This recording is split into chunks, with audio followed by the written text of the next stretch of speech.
Perdana Menteri Israel Benjamin Netanyahu mengatakan akan terus membunuh warga Palestina di tepi barat yang dituduhnya sebagai aktivitas terorisme.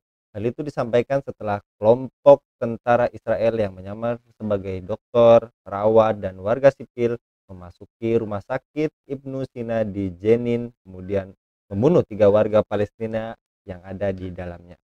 Dalam pertemuan dengan pasukan Israel di tepi barat pada hari Selasa 30 Januari 2024, Netanyahu mengungkapkan saat ini Israel sedang menghadapi perang.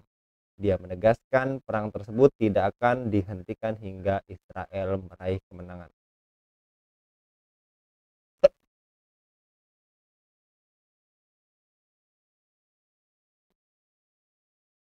Apa arti dan hikmah Isra Mi'raj bagi kaum muslim? Bagaimana langkah konkret untuk menyetop penistaan Al-Aqsa oleh Zionis Yahudi? Bagaimana urgensi pembebasan Palestina dan Masjid Al-Aqsa? Untuk membahasnya kami terhubung dengan Ustadz Fakih Sarif Hasim. Kita sapa terlebih dahulu. Assalamualaikum warahmatullahi wabarakatuh. Ustadz Fakih. Waalaikumsalam warahmatullahi wabarakatuh. Sehat Ustadz? Alhamdulillah sehat, luar biasa. Alhamdulillah. Dan Ustadz, salah satu peristiwa yang penting yang terjadi pada bulan Rajab yaitu Isra Mi'raj, sebuah peristiwa yang sangat agung dan penting. Apa arti dan hikmah peristiwa ini bagi kaum muslim, Ustadz? Ya, eh, pada bulan Rajab ini ada satu peristiwa yaitu yang disebut dengan Isra Mi'raj. Ini adalah momentum yang memiliki banyak arti dan hikmah bagi kaum muslimin. Karena Allah Subhanahu wa taala memperlihatkan kekuasaannya. Allah memperjalankan Rasulullah Muhammad Shallallahu alaihi wasallam dari Masjidil Haram menuju Masjidil Aqsa. Kurang dari semalam. Dan Allah Subhanahu wa taala juga mempertemukan Rasulullah dengan para nabi dan rasul lainnya. Kemudian beliau bahkan menjadi imam bagi mereka di dalam sholat berjamaah. Selanjutnya kemudian beliau diangkat ke langit hingga ke Sidratul Muntaha untuk menerima perintah sholat.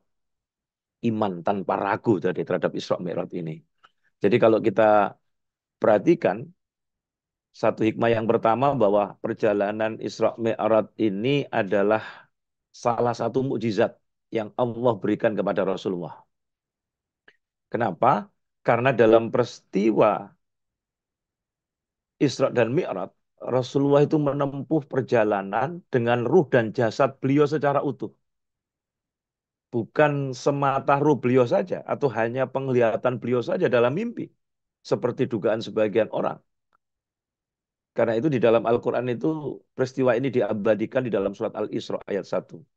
Subhanalladzi asra bi abdihi lailam minal masjidil harami ilal masjidil aqsa alladzi baraknahu alladzi barakna haulahu linuriyahu min ayatina innahu huwas samiul basir. Jadi di dalam ayat yang saya bacakan tadi Allah menggunakan frase bi abdihi. Bi abdihi itu maknanya adalah ruh dan jasad Rasulullah Muhammad. Ibnu Hajar Al-Asqalani beliau menjelaskan, sungguh Isra Mi'raj itu terjadi dalam semalam. Dan Rasulullah mengalami peristiwa ini dalam keadaan terjaga. Jasad dan ruh beliau. Peristiwa ini terjadi setelah beliau diutus menjadi Rasul. Dan inilah pendapat mayoritas ulama ahli hadis. Ahli fikih bahkan ahli kalam. Jadi pendapat ini juga didukung oleh hadis-hadis yang sahih. Demikian penjelasan Ibnu Hajar dalam kitabnya Fathul Bari. Pemirsa yang dimuliakan oleh Allah. Maka hikmah yang pertama bahwa Isra Mi'raj itu adalah mujizat. Yang kedua, tempat-tempat yang dituju oleh Isra Mi'raj tadi itu, daerah-daerah yang di dalam hadis itu disebutkan tempat-tempat di mana Rasulullah kemudian hadir di dalam peristiwa Isra dan Mi'raj itu ternyata adalah kabar gembira. Itu nanti bakal dikuasai oleh kaum muslimin. Yang ketiga tadi ada ketika Rasulullah sampai di Masjidil Aqsa, itu disambut begitu luar biasa oleh para nabi. Dan kemudian Rasul diminta untuk menjadi imam dalam jamaah sholat para nabi tadi itu. Itu artinya sebagai isyarah bahwa tongkat kepemimpinan dunia itu sudah dialihkan dari nabi-nabi Bani Israel kepada Rasulullah Muhammad SAW, dan itu dari Bani Israel kepada umat Muhammad. Maka Isra dan Mi'raj ini harus menjadi pengingat bagi kita bahwa Masjidil Aqsa adalah tempat yang istimewa bagi umat Islam, dan peristiwa Isra dan Mi'raj itu sudah menunjukkan bahwa tongkat kepemimpinan dunia itu sebenarnya sudah dialihkan dari nabi-nabi Bani Israel kepada baginda Rasulullah Muhammad SAW. Maka seharusnya umat Islam menyadari tentang peristiwa Isra Mi'raj ini tidak hanya tentang perintah sholat, tetapi di dalamnya ada tongkat kepemimpinan dunia yang sudah dialihkan kepada Rasulullah Muhammad dan umat Muhammad. Dan Masjidil Aqsa adalah tempat yang salah satu tempat yang amat istimewa. Demikian. Baik Ustadz, juga tadi yang Ustadz sampaikan Masjidil Aqsa adalah tempat yang istimewa pada peristiwa Isra dan Mi'raj. Namun hari ini kita ketahui Masjidil Aqsa berada dalam penjajahan kaum Zionis Yahudi. Apakah tugas pembebasan ini hanya tanggung jawab Muslim di Gaza semata, Ustaz?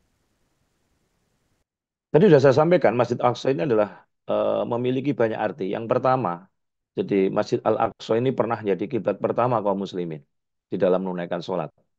Ada kurang lebih selama 16 bulan.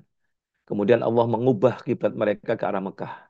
Yang kedua, Majelis Aqsa dan Syam, Palestina. Ini adalah wilayah yang Allah Subhanahu wa Ta'ala berkahi. Tadi sudah disebut di dalam surat Al-Isra ayat 1. Jadi Profesor Wahbah Az-Zuhaili di dalam tafsirnya Al-Munir, beliau menyebutkan Sam Palestina adalah tanah suci yang telah Allah berkahi dengan banyaknya nabi yang diutus ke sana. Dan syariah yang mereka bawa itu telah menyebar ke seluruh dunia. Nah, tanah ini kenapa tadi diberkahi tadi itu karena banyaknya nabi diutus di sana. Kemudian syariah yang mereka bawa telah menyebar seluruh dunia, dan tanah ini dikaruniai kesuburan, pepohonan, sungai-sungai yang melimpah. Dengan itu kebaikan dunia dan akhirat seolah-olah ada di dalamnya.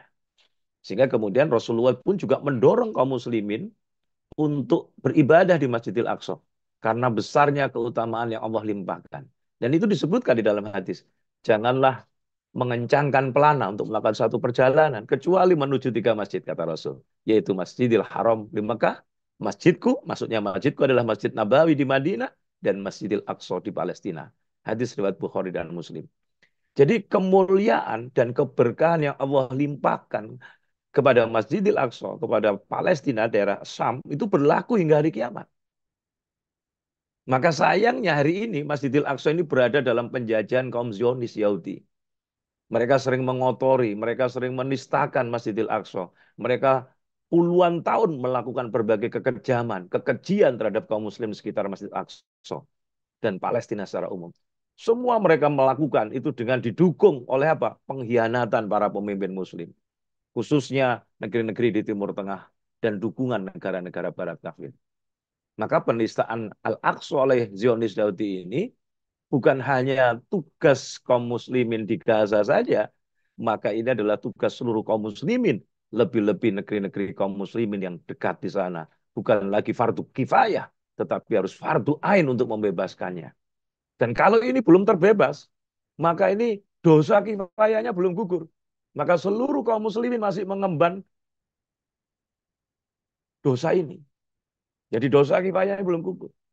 Dan fardu kifayah itu bisa berubah menjadi fardu ain bagi kaum muslimin yang berada di sana dan negeri-negeri yang dekat di sana, dan dia memiliki pasukan yang luar biasa, maka ini wajib untuk kemudian membebaskan Al-Aqsa. Kalau ini belum terjadi, belum sempurna, jangan diam dan jangan kemudian kita berpangku tangan, karena itu dosa kifayah. Kaum muslimin di seluruh dunia itu akan kena dosa kifayah ini. Dan yang kita takutkan nanti kita akan ditanya oleh Allah, akan dihisab. Kenapa kamu diam saja? Demikian, Mas. Baik, jadi Ustadz, kaum muslim memiliki tanggung jawab memikul pembebasan Palestina dan Masjidil Aqsa. Ya, jadi setiap kali terjadi agresi militer Yahudi terhadap warga Palestina dan Aqsa, kalau kemudian negeri-negeri kaum muslimin itu mereka hanya mengecam saja, bahkan sudah ada negeri-negeri, 6 negeri muslim yang terang-terangan menjalin hubungan akrab dengan negara Zionis Yahudi, ya, Turki, Yordania, Bahrain, Mesir, apalagi Uni Emirat Arab, Maroko dan Sudan. Padahal Allah Subhanahu wa taala telah mengancam tadi itu. Di dalam surat Al-Maidah itu Allah menyebutkan gini, ya ayyuhalladzina amanu la tattahidul yahuda wan nasara auliya'a ba'duhum auliya'u ba'din wa may yatawallahum minkum fa innahu minhum innallaha la yahdil qaumadh dhalimin. Hai orang-orang yang beriman, janganlah kalian mengambil kaum Yahudi dan Nasrani menjadi wali, menjadi sahabat, menjadi teman, menjadi pelindung. Sebagian mereka adalah wali bagi sebagian yang lain. Artinya dia melindungi sebagai sahabat, teman, pelindung bagi sebagian yang lain. Siapa saja di antara kalian yang mengambil mereka menjadi wali, menjadi penolong, menjadi pelindung, sungguh dia termasuk golongan mereka. Sungguh Allah tidak memberikan petunjuk kepada kaum yang zalim. Jadi ayat ini jelas sekali Allah mengecamnya. Maka wajib membebaskan Al-Aqsa, membebaskan Palestina. Masjid Al-Aqsa adalah fardu atas kaum muslimin. Akan tetapi kaum muslimin haram meminta bantuan kepada negara-negara barat, apalagi lembaga-lembaga internasional untuk menunaikan kewajiban tersebut. Kenapa? Karena negara-negara barat itu bidan yang membantu kelahiran negara Zionis di tanah Palestina. Kemudian di sisi lain, mustahil kemudian PBB, Mahkamah Internasional, itu dapat menyeret entitas Yahudi ke pengadilan. Karena kedua lembaga ini menghukum dan meminta Zionis Yahudi angkat kaki dari tanah Palestina. Mereka itu hanya, apa ya, kalau dalam bahasa ilmu komunikasi, dramaturgi. Mereka hanya memainkan drama. Tujuannya hanya sekedar untuk menyenangkan pihak-pihak yang mengecam aksi terorisme atau Zionis tadi itu. Agar mereka tidak dipandang berdiam diri, agar mereka tidak dianggap mendukung Zionis Yahudi. Padahal tangan mereka itu berlumur darah rakyat Palestina. Maka teman-teman sekalian, pemirsa, satu-satunya jalan yang sesuai dengan syariah adalah untuk membebaskan dan melindungi Masjid Al-Aqsa adalah dengan jihad fisabilillah. Yaitu dengan memerangi entitas Yahudi. Hingga tidak ada satu pun jengkal pun di tanah Palestina yang mereka injak lagi. Dan ini kewajiban kaum muslimin, lebih-lebih pemimpin-pemimpin kaum muslimin yang berada di negara-negara yang dekat dengan Yahudi. Itu bukan lagi fardu kifayah, tapi fardu ain bagi mereka. Termasuk Indonesia, yang kepala negara yang punya angkatan bersenjatanya, yang mayoritas umat Islam terbesar di dunia itu di Indonesia.